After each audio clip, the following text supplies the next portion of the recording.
श्री स्वामी समर्थ, जय जय स्वामी समर्थ. श्री स्वामी समर्थ सर्वांना. बघा, स्वामी सेवेत असलो की आपली स्वामी बरेच परीक्षा घेत असतात, हे प्रत्येकाला माहीत असतं. स्वामी सेवा करणे एवढं सोपे नाही आणि फार अवघडही नाही. दोन्ही का तर स्वामी सेवेत पडले त्यांना प्रत्येकाला माहीत असेल, कारण आपण स्वामी सेवेत राहत म्हणून तुम्ही हा माझा आज व्हिडिओ पाहताय, कारण तुम्ही कुठेतरी स्वामींची भक्ती करताय, कुठेतरी स्वामींना मानताय किंवा स्वामी सेवेत आहात. स्वामी सेवेकरांनी आपण फक्त काय करायचं, स्वामी महाराजांना आपली परीक्षा घेतात हे एवढं माहीत असलं म्हणजे सगळ्या सेवेत आपल्याला कुठलेही अडथळे येत असले तर निश्चितच आपण समजून जायचं की ती आपली स्वामी महाराज परीक्षा घेतात. तर यातून बाहेर कसं पडायचं, तर सेवे मार्गातूनच बाहेर पडतात आणि ही बुद्धी आपल्याला स्वामी महाराजच देत असतात. कारण प्रत्येक सेव्यात किती सेवा करायची, काय सेवा करायची हे आपण जसं मनानं करत नाही, केंद्रात जाऊन आपल्याला किंवा गुरुमौलींचे हितगुज ऐकून आपल्याला ज्या गोष्टी लक्षात येतात तशाच प्रकारे असते. स्वामी महाराज आपली कशी परीक्षा घेतात हे आपल्याला समजून येतं, हे आपल्या सेवेतूनच उमगलून जातं. जसं एखादी कळी रात्रभर कळी राहते आणि सकाळी उमलते, तशा प्रकारे रात्रभर म्हणजे आपली कधी परीक्षा 1-8 दिवस जरी स्वामी महाराज घेत असले तरी पुढच्या आठवड्यात फुल उमलतं, तसं ती उमलून जातं आणि आपल्याला कळून येतं की स्वामी महाराज कशा प्रकारे परीक्षा घेतात. तर स्वामींच्या लीला अगम्य आहेत, ह्या प्रत्येकाला माहीत असतात. तुम्ही आता सेवेकरी आहात म्हणून हा व्हिडिओ पाहताय, अदरवाईज आपण स्वामींना कुठं ना कुठं कानाकोपऱ्यात स्थान दिलेलं असतं. तर सगळ्यांनीच आता आज हृदयात दिलेलं आहे.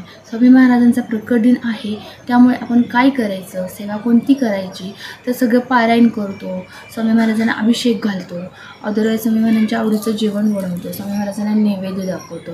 परंतु त्या नैवेद्याचं काय करायचं किंवा दुसरी सेवा आहे का, किंवा स्वामी महाराजांना नेमकं काय आवडतं हे कधी तुम्ही जाणून घेतले का, तर तुम्हाला या सेवेची प्रचिती कशी येते ती बघा. आणि तुमच्या घरातील परिस्थिती, तुम्ही सातत्यानं परीक्षा घेतात असंही नाही आणि स्वामी महाराज परीक्षा घेत नाही असंही नाही.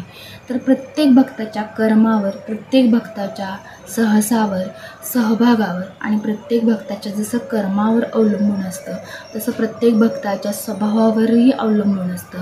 प्रत्येक भक्ताचं गुण दोष सगळे निवडून स्वामी समर्थ महाराज त्याला भक्त बनवत नाहीत, तर महाराजांना कोण कितपत पटल्या पात्रतेचं आहे हेही माहीत असतं. म्हणून आपण आज सगळीजण स्वामींच्या हृदयात स्थान बंद झालेलो आहेत.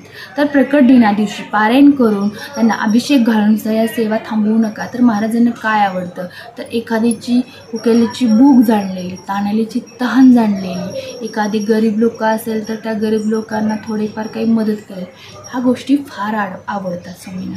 तर बघा, मीही तेच करते. सकाळी उठून लोक स्वामी महाराजांना अभिषेक घालते, केंद्रात जर वेळ असेल तर जाते किंवा संध्याकाळी आरतीला जाते. दिवसभरच्या सेवा असतात, घरातली कामे झाली की अदरवाईज माहीत असतं की अमुक या व्यक्तीला अशी गरज आहे, तर तिथपर्यंत पोचण्याचं काम करते. फुल नाही फुलाची पाकळी पण मदत करते. असं तुम्ही केलं आहे का? एखादं बघा, आता कराडमध्ये समजा थोडक्यात आमच्यापासून आमचं गाव वडगाव आहे, जवळपास कराड ही सिटी खूप मोठी आहे. तर रस्त्याच्या कडेने खूप लहान मुलं असं भीक मागताना किंवा असं कपडे वगैरे नसतात, खायला मागताना दिसतात, तर अशा मुलांना मी खाऊ देते. तर हे गोष्ट का ॲक्च्युली त्या दिवशीच करत नाही, तर अदरवाईज आधीमध्ये गेले तर ही माझ्या मनातून म्हणजे ह्या भावना उद्भवतात. आणि जेवढं असं मी मोठीपणा सांगत नाही, कारण तुमच्या एवढी म्हणजे सर्व एवढी फार काही मोठी नाही आहे, सामान्यच विकते, पण जेवढे माझ्या पर्समध्ये असतात तेवढे वैयक्तिक मला खर्चाला ठेवून त्या इतपत लोकांना दान करायची ताकद सेवेकरांनी, म्हणजेच आपल्या गुरुमौलींच्या सहवासात राहून आपण आदरातिथ्य गुरुमौलींच्या इच्छापूर्तीसाठी, स्वामी समर्थ महाराजांच्या सहभागासाठी, महाराजांच्या पाठीशी आशीर्वाद लाभण्यासाठी आपण काय करायचं, सकाळी स्वामींच्या सगळ्या सेवा करायच्या, आरती करायची 10:30च्या, आणि मिळालं तर वेळ तर कुठंतरी एखादी गरीब व्यक्ती दिसली तर अवश्य त्याला दान द्या आणि जेवणाचा डबा घेऊन जावा आणि त्याला ते जेवण द्या. अगदी स्वामी महाराजांचा नैवेद्य असेल ना, कदाचित स्वामीसुद्धा तिथं येऊन बसतील आणि ते पंचपक्वान्नाचे ताट महाराज स्वतः खातील. तर मूर्ती पुढं ठेवून महाराज असतात मला माहीत आहे, पण ज्या दिवशी गरज गरज असते ना तिथं महाराज नसतात.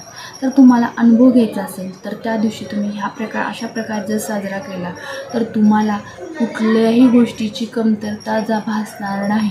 जसं तुम्ही एखाद्याच्या अडीअडचणीला जसं उभं राहणार आहात तसेच तुम्हाला कसलीही अडचण आली तर साक्षात स्वामी समर्थ महाराज रूप घेऊन उभं राहतात. हा मला आलेला ह्या वर्षातील बराचसाच अनुभव आहे. बऱ्याचशाच ठिकाणी महाराज उभे राहिलेले आहेत. मग आपल्या आयुष्यात बदल जसे घडवायचे असतात तसे आपण बदललं पाहिजे.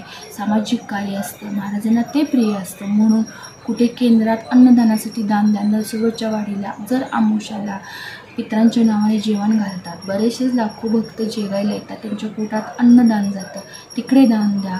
त्याऐवजी अदरवाईज तुम्हाला जर असं एखादीला आता लहान मुले खूप रस्त्यानं बिना चपलाची फिरतात, त्यांना चप्पल द्या पायात घालायला. किंवा भुकेलेले असतात त्यांची भूक जाणं आणि तुमचं कर्म काही वाईट मागच्या जन्मात असतील ते त्या क्षणी कमी प्रमाणात होतील, नष्ट होतील.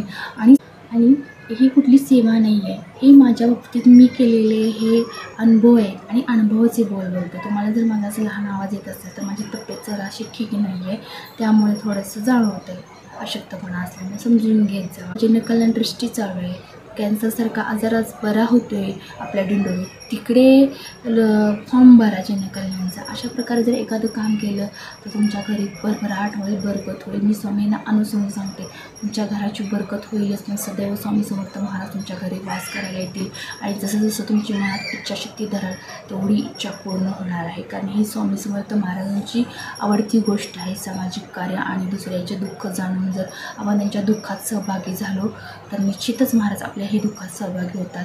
कारण जगी असं कोण सुखी नसतो, कोण सावकार नसतो. प्रत्येकाला वेळ येते, प्रत्येकावर प्रसंग येतात, कशाची गरज भासते. तेव्हा कोणी नाही म्हटलं तर साक्षात स्वामी समर्थ महाराज अवतार घेऊन येतात. म्हणून ह्यो छोटासा तोडगा करून अनुभव घ्या. आजचा व्हिडिओ इथं सांगते. श्री स्वामी समर्थ. जय